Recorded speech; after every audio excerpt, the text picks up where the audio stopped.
Hello guys! Welcome back to my channel. Si Billy Rizzo po, ang taong gubat na wala sa gubat ngayon. Kasi day off ko, alam naman sa labas is not that the best day to go out, to hang out. Wala tayong magagawa, walang mangyayari sa buhay. Papakita ko sa inyo kung anong anyo sa labas. Yan. Yan ang weather namin. Buti nga yung storm natapos din kagabi lang. So yan. Medyo sleet. Yung tawag niyan is sleet. Yung snow basa.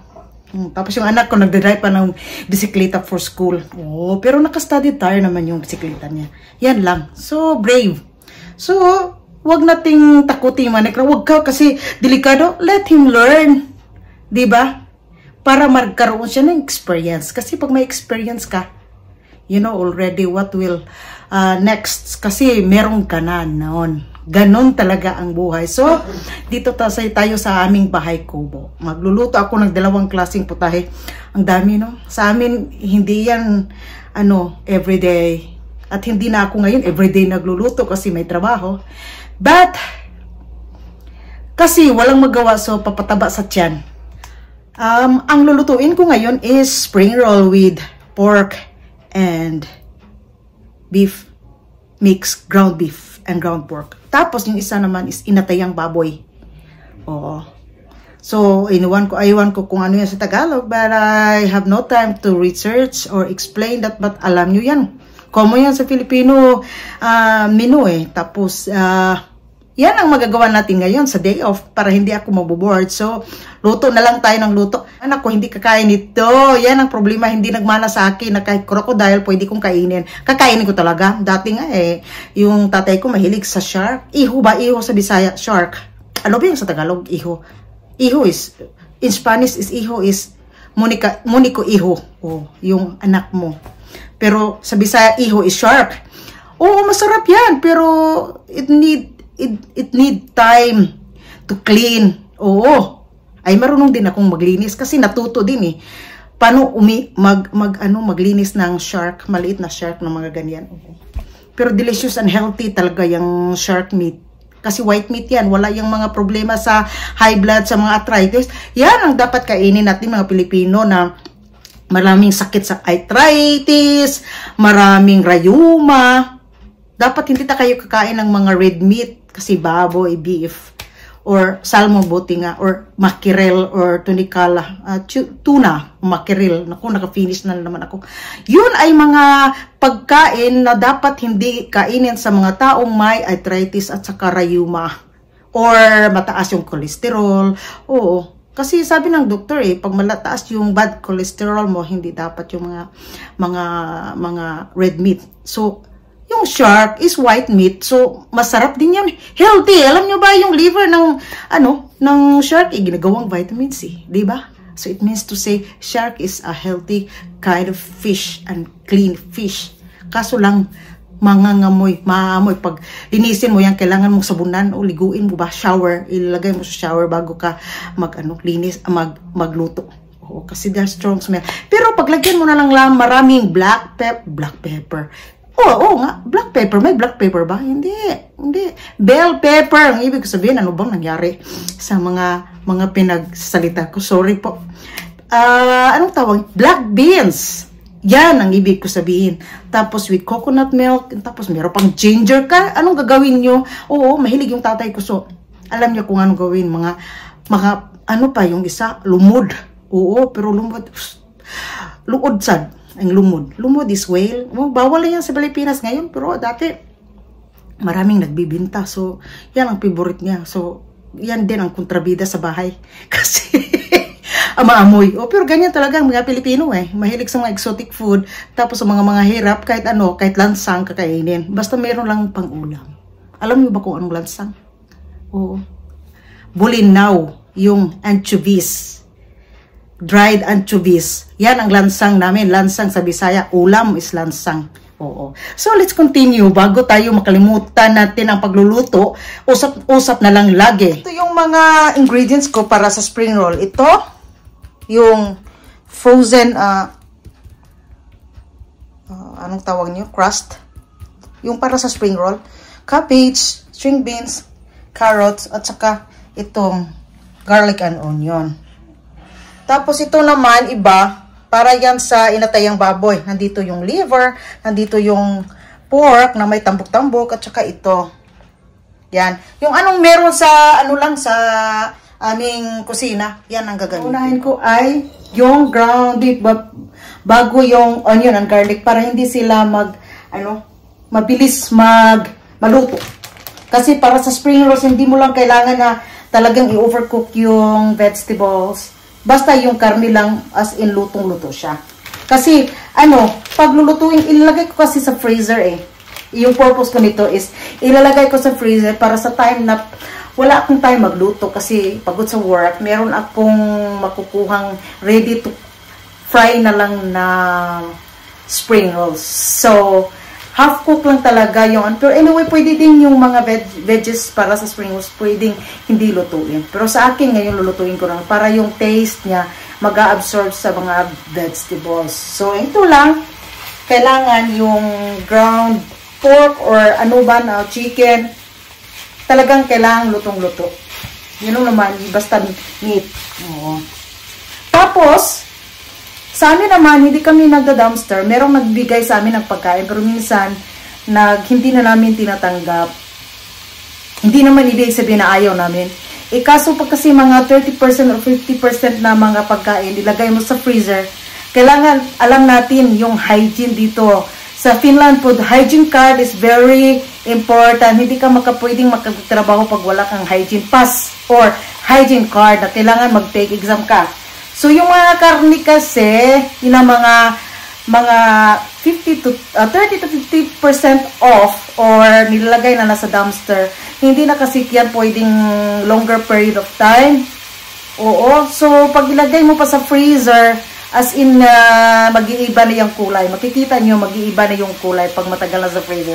So, yung sa amin, hindi na kami masyadong nagtanggap. Pero pag may chance na may mga kaibigan gustong, humingi, bigyan natin kasi ma-stock sa freezer. So, yung mga sa freezer namin ngayon is more on berries and mushrooms. Kasi yung mushrooms, kahit 2 years pa yan, hindi yan mabubulok pag naka-freezer. As long hindi siya mag-melt. Kasi it's 100% natural. Oo. Ang mushroom. Tapos, yung mga berries din, hanggang naka-frozen yan. So, walang problema pag nasa freezer. Hindi yan masisira. Ang taste lang. Pag it longer, like 2 years, depende sa taste. Kasi sa tindahan naman, meron silang, expiration na it really takes time before mag-expire. So, ang problema yung mga meat lang, lalo na yung isda, any kind of meat, mga ganun, yan lang ang mabilis mag-expire. Hindi siya pwede mag-extend pag ilagay mo sa freezer. Trabaho naman po tayo, so bakit kailangan natin lahat ng pagkain natin galing sa bulok or nagtitipid tayo sa pagkain? Our health is more important than anything in the world. Oo, isa lang kasi buhay natin. Hindi ibig sabihin na healthy po yung katawan. Healthy ako in terms of physical. May gain weight nga eh. Pero, ang ibig ko sabihin, pag pinapakita natin, ang ganda ng mga gamit namin sa bahay, mga equipments, mga utensils, mga branded, Apple, kahit television, tapos natitipid tayo ng pagkain. Hello! Health is health. Oo. So, kain naman tayo ng masarap na pagkain. Sa akin po, hindi ako particular sa mga mamahaling gamit. Mas particular ako na kung anong kakainin namin. Oo. Pero, simple naman, hindi naman ako marating sa pagkain. Gulay, pinaka the best. Kung lagi na lang maggulay. Oo. Kasi, yan ang pinaka-masarap na ulam sa buong buhay ko, yung gulay. Ako, pakigulay. Kaso sa Finland, mahirap maghanap ng mga gulay na yung saan ka mag-enjoy kumain. Kasi laging boring pag laging carrots. Ganon. Oo. Wala kasi dito Pero pag summertime, kaya nga nagtatanim ako ng mga alugbate para naman meron akong sariling fresh na gulay. Ayan na, marunong ba?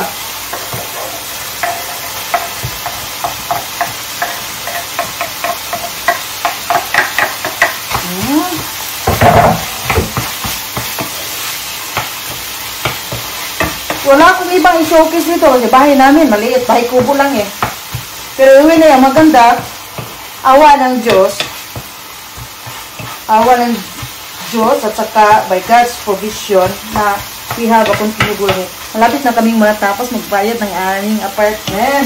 Pero, ang renovation din darating. Para saan yung magaganda yung showcase mo na bahay. Pero hindi naman sa atin. Low. Maging practical ako, simpleng buhay, masayang tunay. Ang importante, wala tayong malaking utang.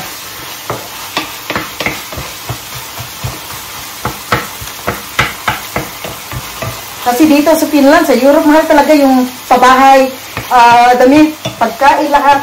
Tapos, pero nasa sa atin yun. That is your choice na gusto mo ng malaking bahay, mansion, or gano'n, pero gusto mo ng malaking utang. Well, that is yours. Mine is like this, simple. Sa importante, yung wallet natin may laman. Char. Totoo naman eh. Kaysa yung sahod natin lahat na lang sa utang. Alam mo naman sa Finland, lahat ng bills, kailangan mo bayaran before mag-overdue. Kasi pag mag-overdue yan, may dagdag interest. Oh. So before mag-overdue, bayaran mo lang sa due date. Oh. Masakit din sa ulo pag maraming utang eh. It's a headache. Ang daming utang. Sa Pilipinas din, daming utang eh. Ang problema sa mga utang, mag-i-enjoy. Ayaw na nilang magbayad. Kaya tayo, ingat-ingat tayo. Maraming scam ngayon eh. Saka hacker. Kasi Pasko, o hindi mo na ririnig buong buhay. Tapos biglang kumusta. Tapos mag-reply ka. Oh, okay naman. Regards to you. Pagkatapos, manghihiram ako ng pera. Ilagay mo sa enrollier sa, ano pa, Gika? Anong tawag niya? Gikas? O ano pala yung ngayon? Hello, anong akala nyo sa akin? Nagtatrabaho ako, tapos like that, pamigay kong pera ko. Meron din ako pangailangan, hindi nyo alam.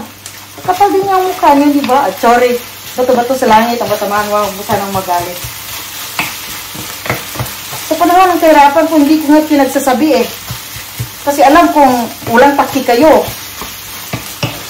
Tapos ngayon sa mga problema nyo, masasalit tayo sa mga problema nyo. Ano naman? Maging polite naman tayo, behave properly. Inintindi, lahat ng tao may sariling problema. Hindi lang ikaw.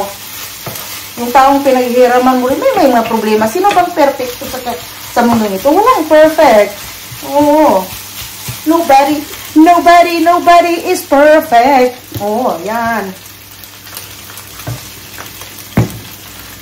Kaya nga, sinasabi, health is wealth. Hindi yung iPhone is wealth. Na, priority natin. Pagkain naman.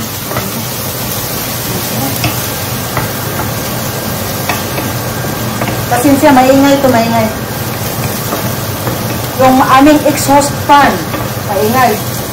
Tinitiis na lang namin yan kasi darating yung renovation, so wag na lang bili muna. Ganun kami kapraktikal. Patience is a virtue.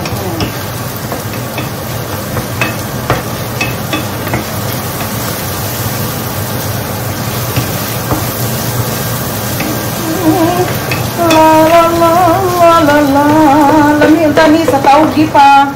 Kaso walang taugi. But well, sarap nito. Yung sama, dami kong string beans.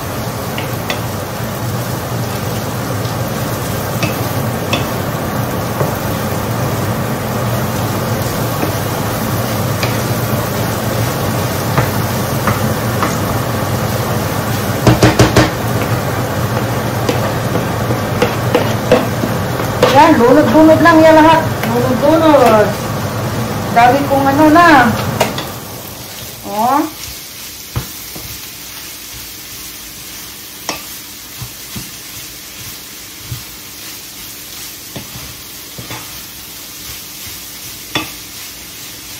Meron pa. Oh my. Blessings. Awa ni Lord. Blessings. Yeah, I'm always grateful kasi hindi kami naubusan ng pagkain sa bahay. Minsan nga, parang sabi ko, nahihiya akong magtapo ng pagkain. Oo, kaya nga minsan na lang akong magluto kasi Marte yung anak ko eh. Alam niyo na, new generation. Hindi siya nagmana sa akin, nagmana siya sa iba. Kung saan meron kaming pagkain, ayaw naman niya. Ako dati, maliit ako, kahit anong ulam, or sugar lang yung ulam, okay na.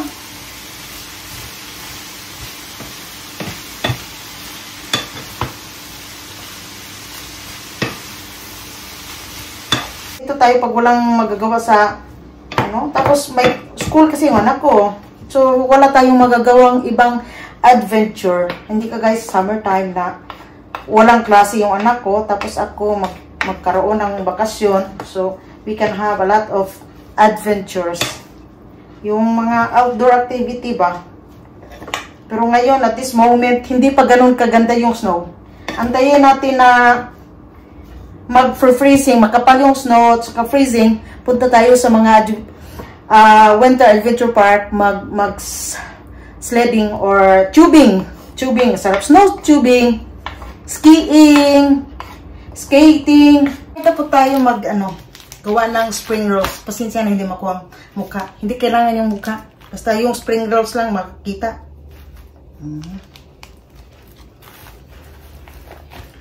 Pag mag-asawa ka ng foreigner, matuto ka talagang magtrabaho, magluto. Alam ko naman dati, mahirap kasi kami eh. Tapos, sa mga birthday, flour po ito, flour, liquid. Yung para sa pang sealed. May mga birthday, matuto kang magluto ng cake.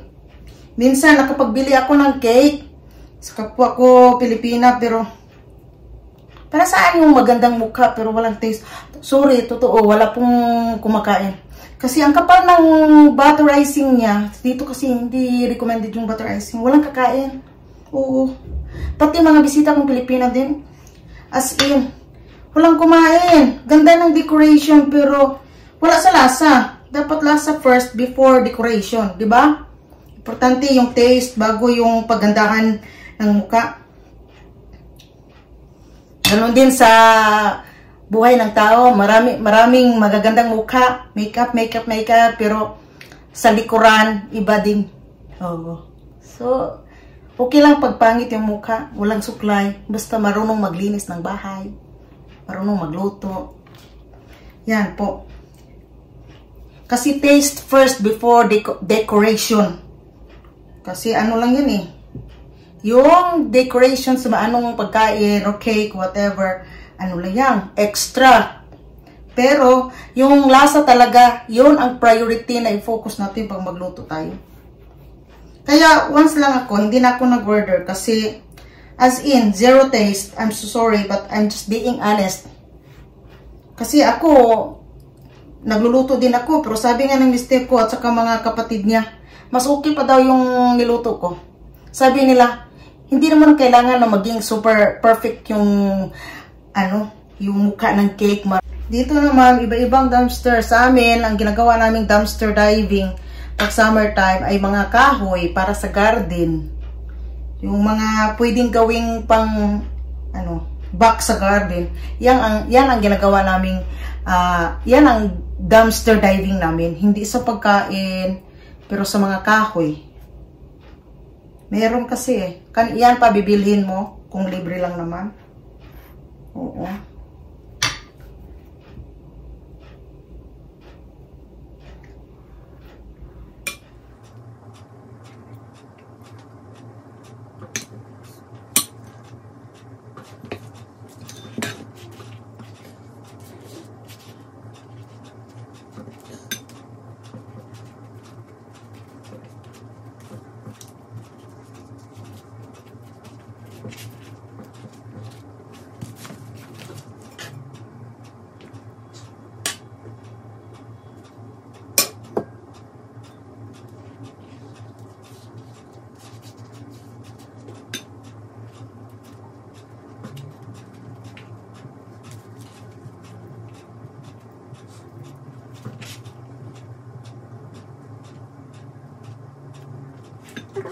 So much.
Kain, so kinakamay ko lang. Kanya naman ang old style, di ba? Kinakamay. Importante, naglilinis ng kamay.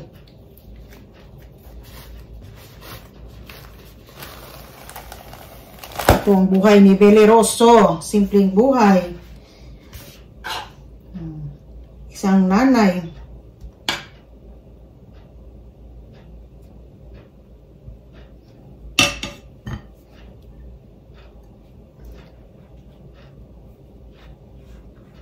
Isang nanay na mabuhay ng tahimik.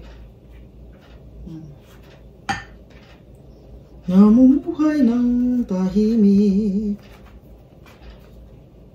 Mamaya, lulutuin ko na yung ano ko, inatayang baboy.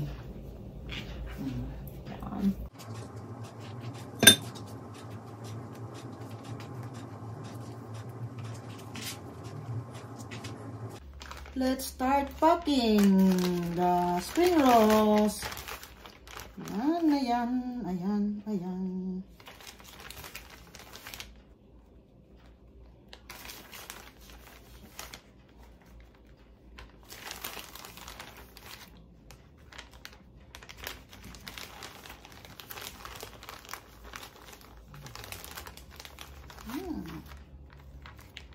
Actually, pag ilalagay sa ref, magdadry yung dough niya, yung crust. But this time, ilagay ko na siya. Para siya hindi magdikit ba? Anyway. Yan, ganyan lang. Ganyan lang. Kailangan walang hangin. Ganda sana pag sealed, no? Sealed talaga. Wala akong pang sealed eh. So, yan lang. Yan.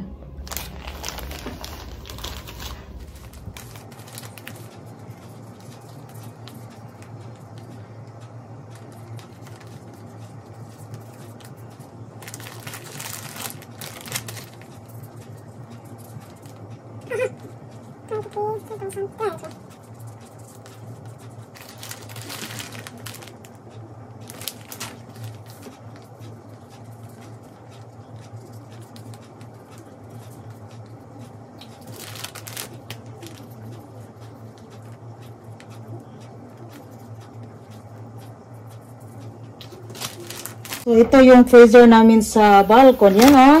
Galing sa bago nag-dumpster, 30%. So, April lang nga. Kailangan na namin itapon. Ano na ngayon? April, May, June, July. Hindi na pwede kainin. Unlike sa mga dried fish, salted yan. Naka-frozen pa. So, look, it goes here. Actually, overloaded eh. Meron akong mga, ano dito, dried fish at saka daming dried fish galing yung may nagbigay eh. Mga matapag may mga ano very kind hearted beef yan, bili ko sa ano halal. Ayan that will goes there para pag gusto ko nang kumain meron na. Ayan, so what do you think? What do you think? May araw ngayon. Ang anak ko, pauwi na. Nagbabike yun eh. Ay, tingnan nyo naman sa labas, oh. Pero, very brave yung anak ko eh. So, yan. Overloaded na nga eh. Maraming berries po nandiyan sa ilalim. Oo. Next is to cook my inatayang baboy. Hoy, lugman.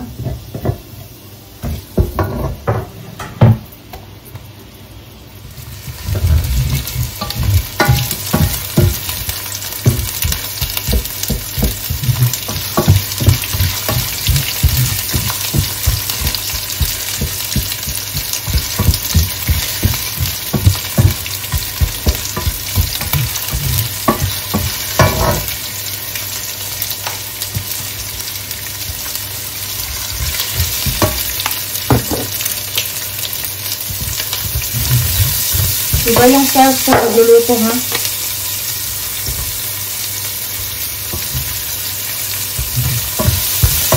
This is the way I cook.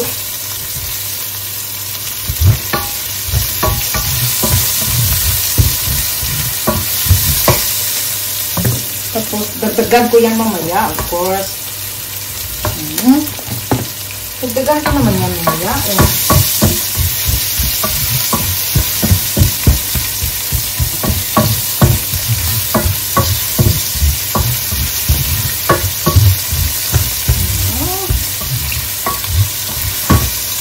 Yan. May taba-taba. Iwan ko.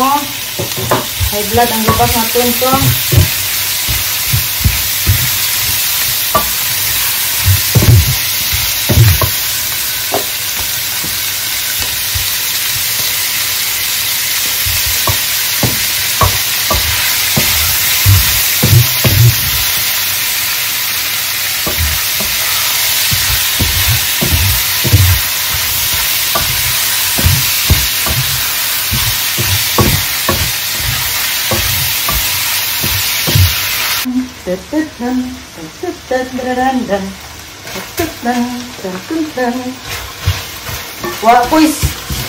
Wala ko'y tawag aning gifalo nga recipe, kamera bitay mukaon, basta lami, okay na.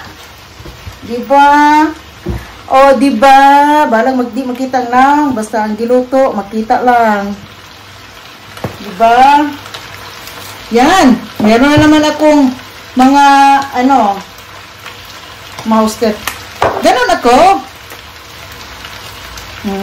Dagdag. Coriander, pepper. Nakita nyo? Dagdag na dagdag ako. Ganon ako magluto. Hindi ko ilagay lahat. Hindi ko yan ilagay lahat. Para yung taste lahat magkaroon ng taste. Oho. Ingay.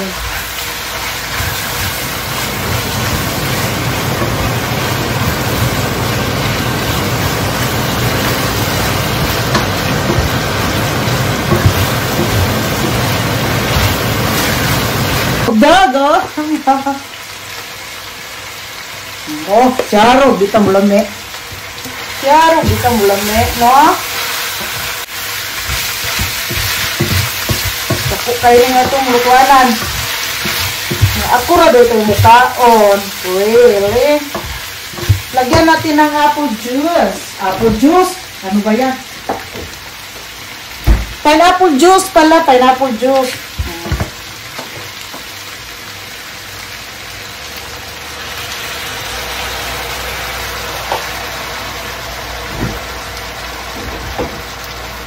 Para lumasa siya ng mas masarap pa. Yan.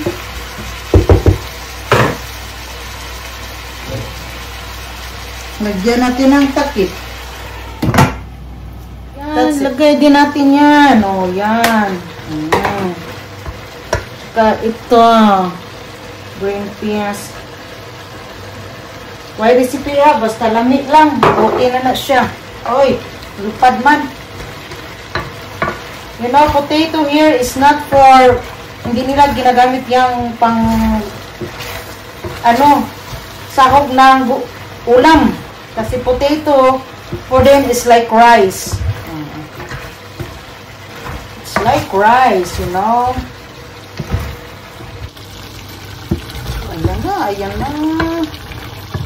Ayan na. Wow. Ang sarap-sarap tingnan. Lagyan natin ng ganito at tomato sauce.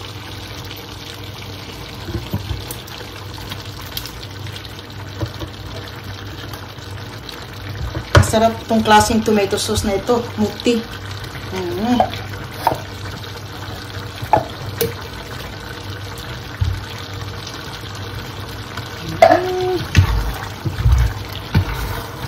Wow!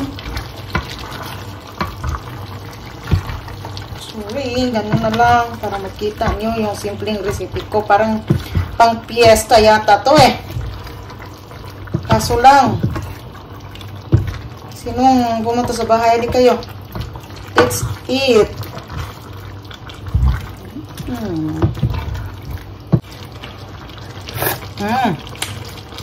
Tastes just good. Lagyan natin ng chili seeds. Little spicy. Yan lang, kunti. Oh, pepper.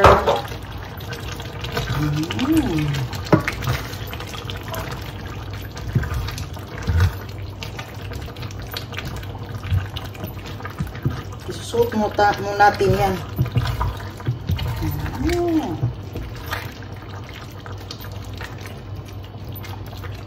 So guys, time to eat. Dito na po ang aking ulam. Inatayang baboy. Ang baboy tangag atay. With pansit. Yan o. Bami. Chicken bami. Kahapon ulam niluto ko. Nilagay ko sa freezer. Freezer namin sa balkon. So, ako lang ang pwedeng makita nyo kasi ayaw ng mister ko eh. So, let's respect it. Hindi tayo mamimilit ng tao. Of course. So, kainan na. Ayan na, kainan na. Simpleng buhay lang po, mga kaibigan. Ay masayang tunay. Masarap po. Kumain din yung asawa ko eh. Walang liver lang. Ayaw niya ng liver. Pero yung sabaw at saka yung sauce, favorite niya. Yan. Saka ito pa, pansit. Oo.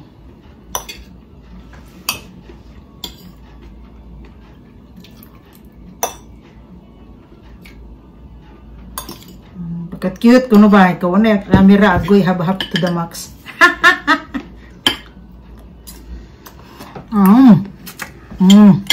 Mana natin. Tikman ang sarap na ulam. Yan o, may pansit pa. Kasali.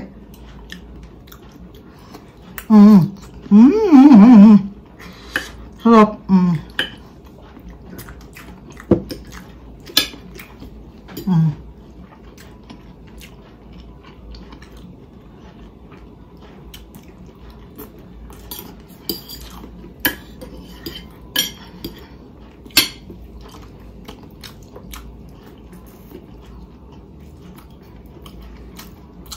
Mas masarap pa kasi sa restaurant tayo kakain.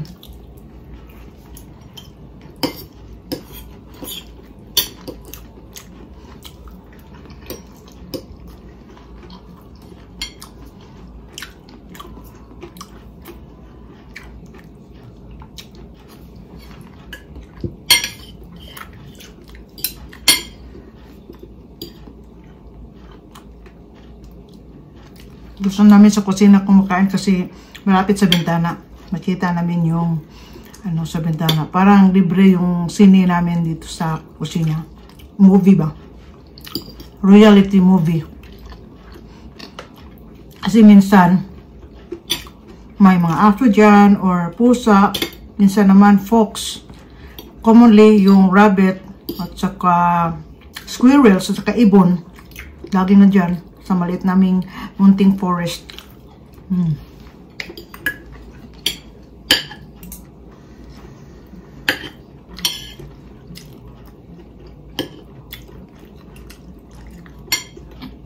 Tambok oh. Tambok, ang sarap. Huwag lang masyadong marami.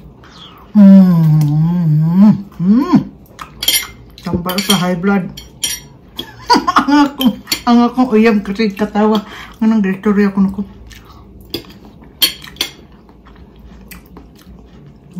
Thank you guys sa panonood. Sana nagustuhan nyo yung aking ibang episode na naman sa bahay lang. Lutong bahay. Ito po si Belly Rose. So, simpleng buhay ay masayang tunay. Ingat po tayo. God bless and take care of yourselves. Kung saan man kayong banda ng mundo, sa mainit o malamig na lugar, maging maingat tayo. At saka yung mga nagda-drive during winter, be careful. Freezing is coming, lalo na po dito sa Finland, sa Canada, or sa Alaska. Alam nyo ba, pare-pareho kasi yung namin yung winter, very thick winter and freezing winter. So, ingat po tayo. Hanggang sa ulitin.